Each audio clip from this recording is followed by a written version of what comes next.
As you all know by now, integral yoga is not only a few practices, so-called practices, confined to your japa, asana, pranayama. But everything should be practiced as integral yoga. Everything should be transformed into a yogic act. No matter what, how small it is or how big it is. It's not the action by itself that is important. It is the attitude, yogic attitude behind the action.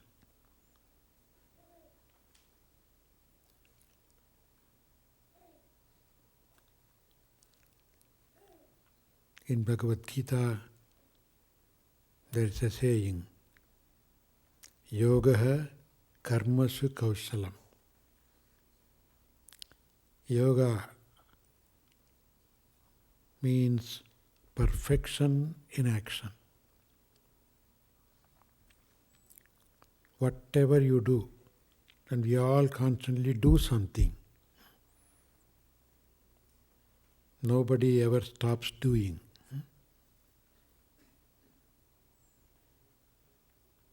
Even the person who says, I'm going to stop doing, there are so many things he has already done.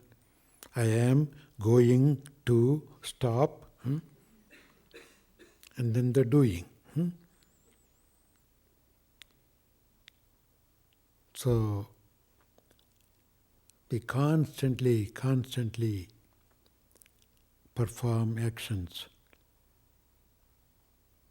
with mind, speech, body, manasa, vacha, karmana.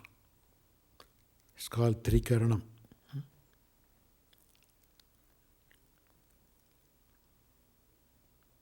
Even sleeping is an action. I am going to sleep.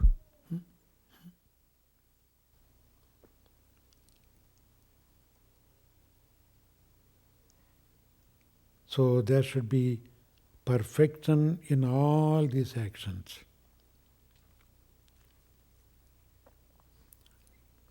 Now the question comes, what is perfection then?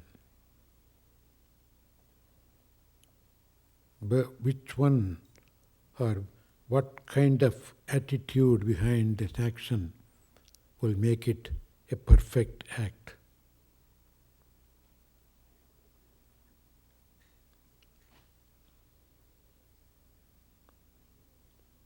In Tirukkural, there's a beautiful verse to define this.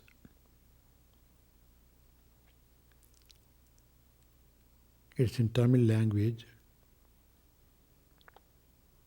It goes like, Poimayum vaimayidatta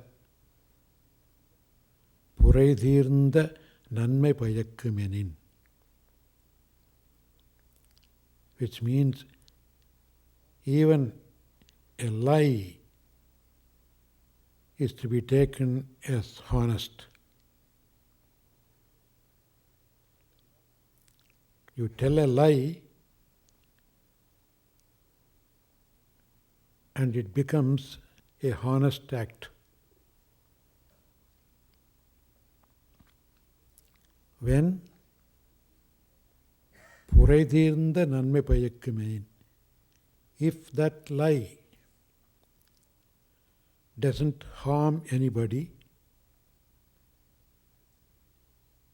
that's one condition. And then it should at least bring some benefit to somebody. No harm and at least a little benefit. These are the two criteria.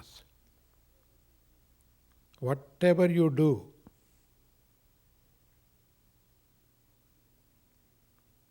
think in these terms. By doing this, will it harm anybody? The answer is yes, it's not a yogic act. Okay? Will it benefit somebody at least? Yes. So it should be a useful act. It should be beneficial to anybody, somebody at least. Otherwise it's the best. But action is, it doesn't bring any benefit, any effect. So that is called a perfect act. No harm to anybody, some benefit at least to somebody.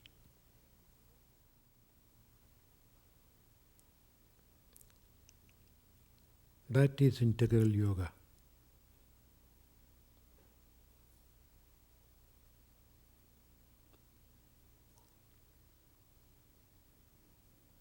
So we should always keep this in mind and perform our day-to-day activities. Think before you do. Think before you talk.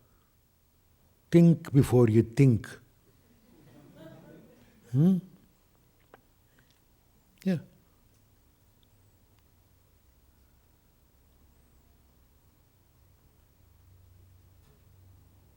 Question yourself, will this harm anybody? Will this be bringing any benefit to anybody? At least just those two questions, that's all. You don't need much more. The entire philosophy, religion, yoga, everything is built into that.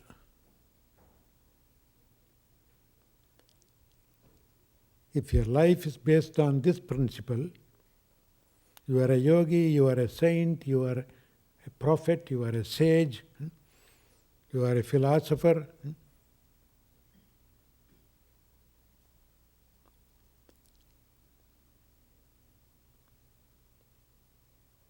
So let's keep that in mind.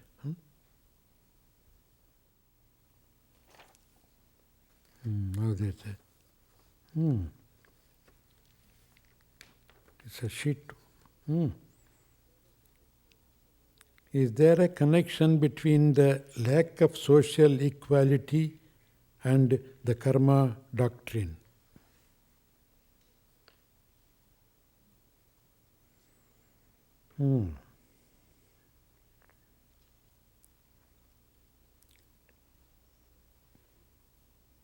Yes, there is a connection.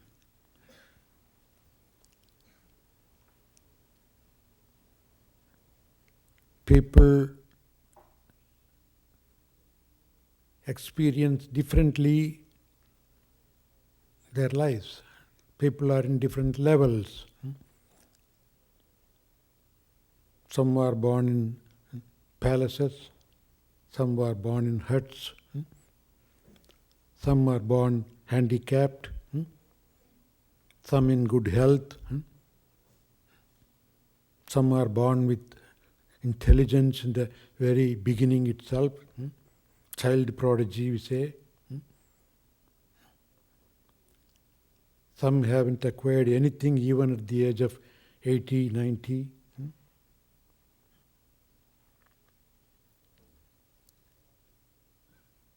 It's all because of karma.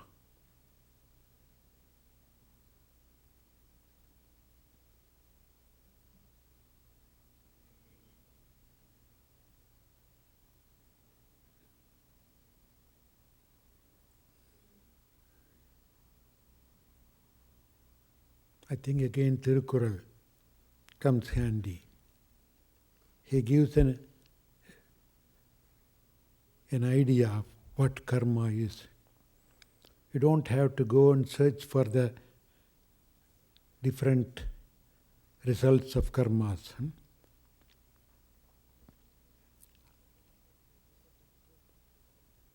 Look at a person who rides on an elephant.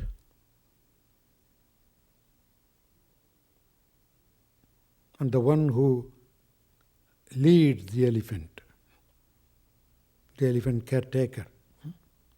There are two types of people. One sitting on the elephant enjoys the ride. One walking, directing the elephant. Both are human beings. Why should one be up, the other one down?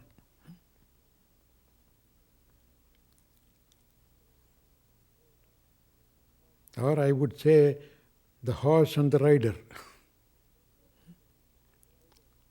Why should be the rider is the rider and the horse and that carries the rider? Because not only people, the horse also has its karma. That is the proof of karma.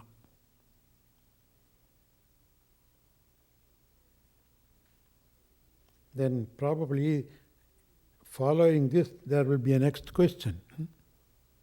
Who gives that karma to us? Who makes the horse to be a horse, decides that, and the other person to ride the horse?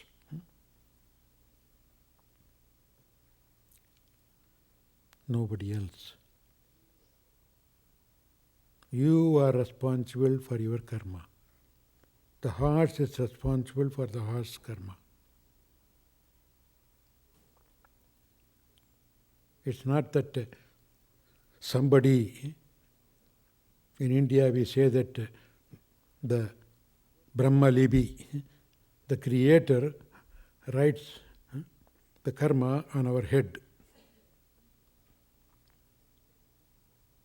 You know, the skull connections, skull joints, looks like a letter, scribbled this way and this way. It's called Brahma Libi, Brahma's writing. But that is interpreted as the Creator, the Brahma, writes on somebody's head and says, you go and take a birth in a slum. You go take a birth in a palace. No. He writes, okay. He writes according to your acts. You asked for it. You are responsible for your karma. Nobody else. There are stories in the Hindu mythology, even gods, when they perform an action, they have to face their consequences. Even gods cannot escape. There goes the prayer. God, please save me from this problem. God will say, when I do something, I also have to undergo. Why do you come to me?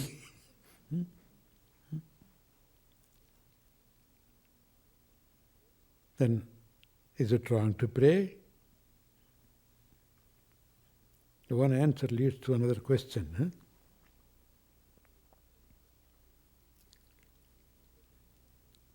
You feel comfortable in praying. You think, but by praying, it will be simplified, lessened the karma pain, and you pray. You feel that and you pray. So it's your act that helps you. It's not that God comes and takes it away. Many people say, oh, so and so is sick, please pray. A lot of people send their request for prayers here. We all sit and pray. Does it mean that God immediately answers to our prayers?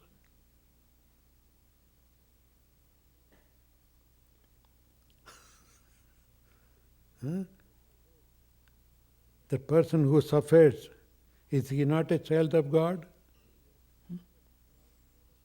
You have to tell the God to take care of him. It's almost like an older boy goes to the father and tells the father, Dad, take care of the younger boy.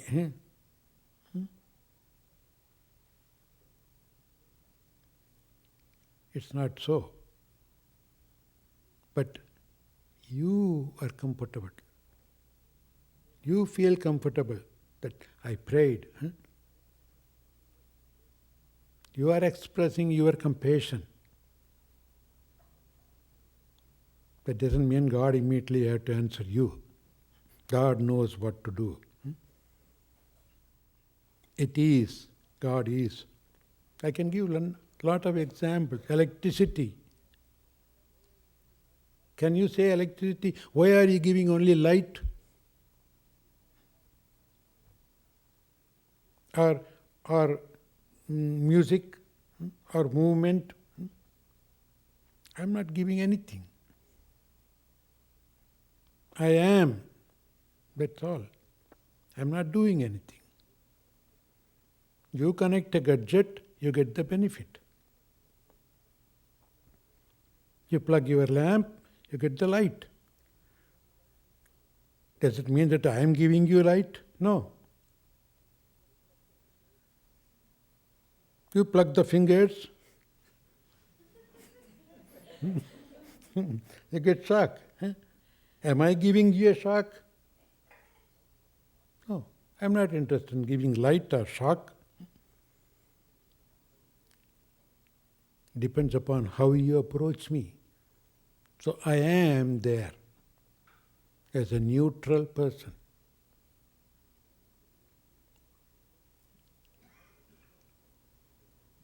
So all the social differences are according to their karma that they have done before or doing now,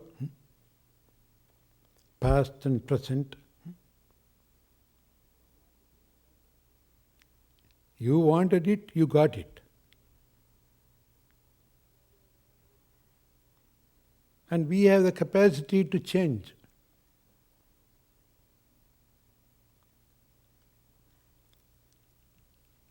But then another question might come. Then, should we use this philosophy to the people who starve in poor countries and say that it is their karma, they are starving, I don't have to do anything? No. They are starving because of their karma. Sure. But you are seeing them. God has given you a compassion. God has given you some facilities. Share it with others. If such people are not there, how can you become a donor?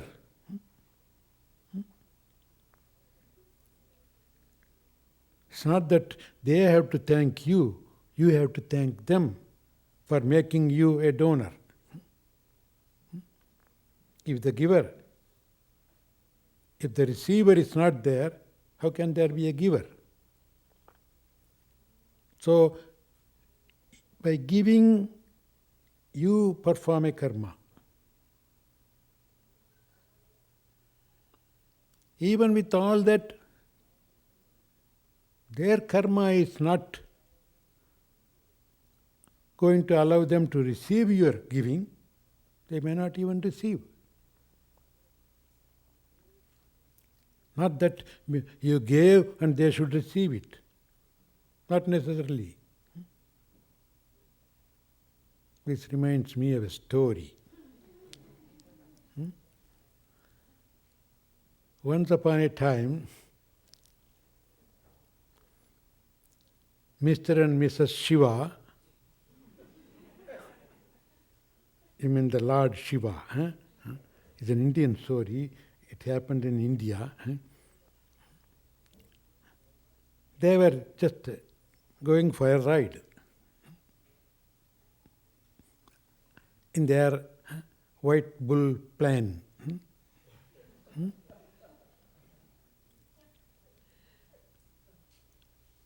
All of a sudden, Mrs. Shiva, her name is Parvati, she looked down and saw a poor man,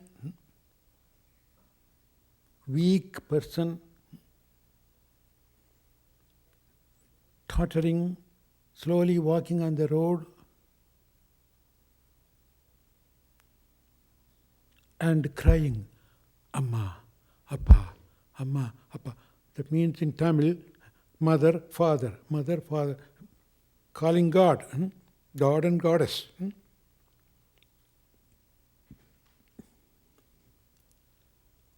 Naturally, mother's heart is a kind heart, much kinder than the father, no doubt. So, but in those days, so even though she wants to help him, she wants the permission from this macho season. In those days, don't ask me why, the story is such.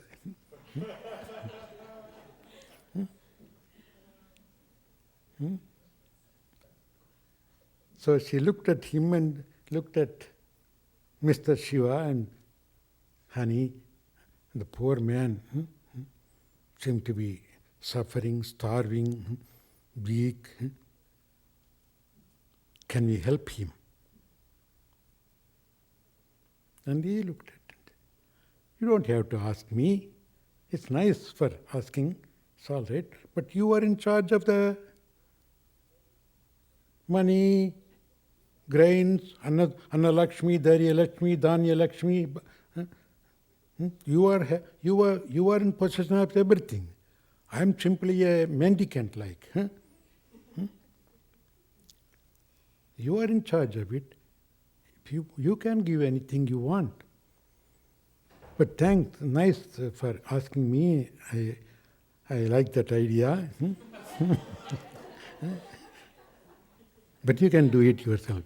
And I know I can do it, but I wanted to ask you. Oh, yes, sure. You do it. So they agreed that Parvati should give.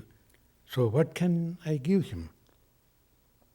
Okay, I'm going to bundle up a few gold sovereigns, gold coins, and then drop it in front of him. When he is walking, say about 100 yards farther away, he drop it. As if he will say he found a treasure and take it and go home and living happily ever after. So they dropped the money bag and they were watching.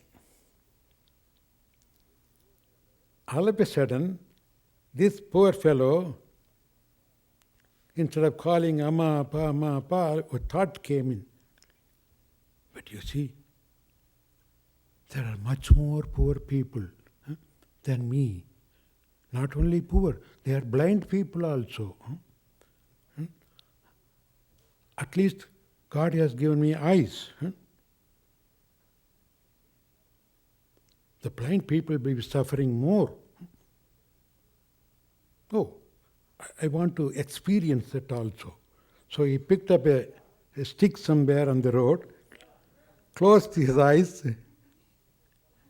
as if blind, and he was walking.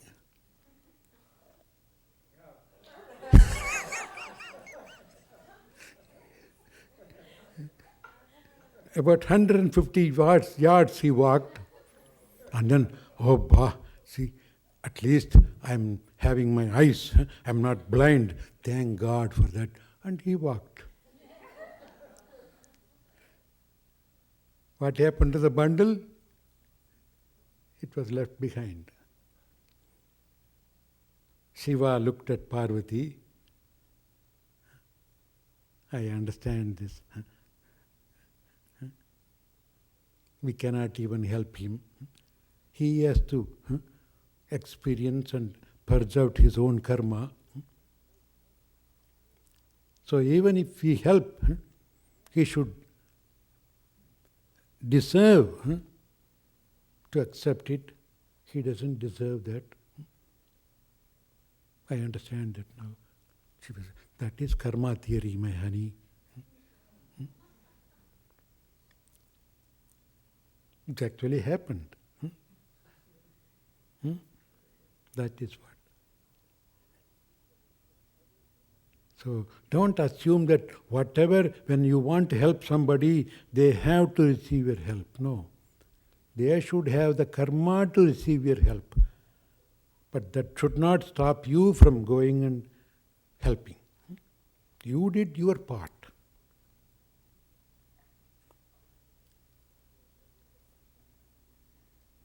So there is the connection between social equality and the karma doctrine.